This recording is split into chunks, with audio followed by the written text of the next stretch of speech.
antes de começar, Claro. como é que isso começa? Onde é que o Lenormand entra na linha do tempo? Linha Como do é que ele tempo. surge? É disso que nós vamos falar exatamente agora. Bom, o Lenormand, na verdade, ele é conhecido aqui no Brasil como um baralho cigano, mas ele não é cigano. Você vai comumente ouvir as pessoas falando também que ele foi criado por Mademoiselle Lenormand e por isso ele se popularizou tanto, já que essa Mademoiselle Lenormand foi uma carta muito famosa na França no final do século XIX. E ocorre que até a década de 2000, mais ou menos, aqui no Brasil, a gente ainda acreditava nisso, né, que ela havia sido a autora dessas cartas. E aí há uma série de histórias em torno disso, de que ela teria convivido com ciganos, e os ciganos ensinaram para ela, e aí ela desenhou esse baralho, o baralho se tornou tão popular que os ciganos é que levaram para lá e para cá. E, na verdade, nada disso é verdade, né? Esse baralho acabou levando esse nome porque quando ela faleceu, ela era muito célebre, muito famosa, né? E uma editora alemã, uma editora que a gente chega no registro dela como editora Reif, publicou, então, o primeiro jogo de cartas usando o nome de Mademoiselle Lenormand como Petit Lenormand. Nessa altura, isso mais ou menos 2 anos depois que ela faleceu. Nessa altura já haviam sido publicados outros baralhos com o nome dela, mas eles não se tornaram tão populares como esse baralho que hoje a gente conhece por baralho cigano. Ocorre que aí, na década de 90, a partir de uma pesquisa, foi descoberto, então, que esse baralho, havia um baralho igual, né, com as mesmas imagens, no Museu Britânico, da autoria de Johann Caspar Hertel, na Alemanha, em Nuremberg, por volta de 1798. Então, a gente chega na origem dessas cartas nesse contexto que não tinha absolutamente nada a ver nem com Mademoiselle Lenormand e nem com os ciganos.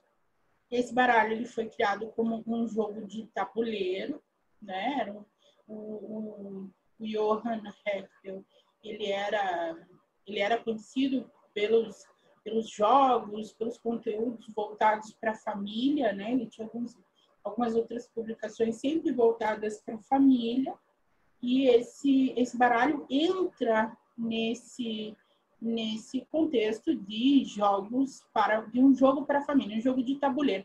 Como a gente joga detetive, war, alguma coisa assim, ele acabou lançando outros baralhos também desse mesmo estilo.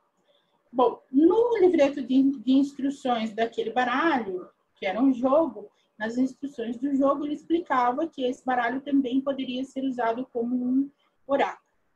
Depois, mais ou menos 50 anos depois disso, o Johann Caspar ele morre em 1800, vítima da peste, e mais ou menos 45 anos depois, esse baralho ressurge redesenhado, né, com o nome de Petit Lenormand e atribuído a Mademoiselle Lenormand.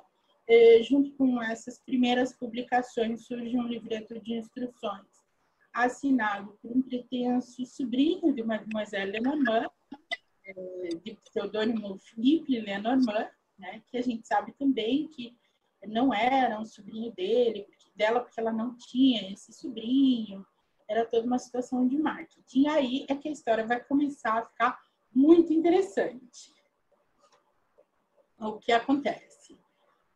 Esse livreto do Philippe Lenormand, que acompanha uma série de outros baralhos, eu estou passando aqui na tela baralhos antigos, aí do 1880, final do século XIX, que são baralhos nomeados como Petit Lenormand, e a maioria deles continua vindo com esse livreto de instruções do Philippe Lenormand, que na verdade, o mesmo livreto de instruções que se popularizou no mundo todo e que acompanha até hoje baralhos ciganos ou baralhos Petit Lenormand, inclusive aqui no Brasil. O que é interessante é que aqui no Brasil acabou se criando uma outra tradição que reúne nessas cartas associações com algumas entidades e com alguns orixás, ou com orixás dos cultos afro-brasileiros. E aí isso reforça a ideia de que o baralho seria cigano, por conta do trabalho com os ciganos da espiritualidade, acaba criando toda uma mística em cima dessas cartas, que muitos tomam por verdade, né? Isso é bastante fomentado no Brasil como realmente um oráculo dos ciganos, e aí não dos ciganos de etnia, mas dos ciganos da espiritualidade que são associados nesses cultos. A gente pode entender que eles sim acabaram se tornando, que isso acabou se tornando uma tradição, mas as coisas não estão relacionadas de fato. Uma das coisas interessantes é que quando você chega em outros países, alguns significados de cartas que não são comuns aqui no Brasil, e quando você reúne tantos significados mais comuns naquilo que hoje a gente chama de estilo brasileiro ou escola brasileira, com os significados daquilo que se chama estilo europeu, escola europeia, todos eles desembocam no tal livreto do Philippe Lenormand. Vocês podem me interromper com perguntas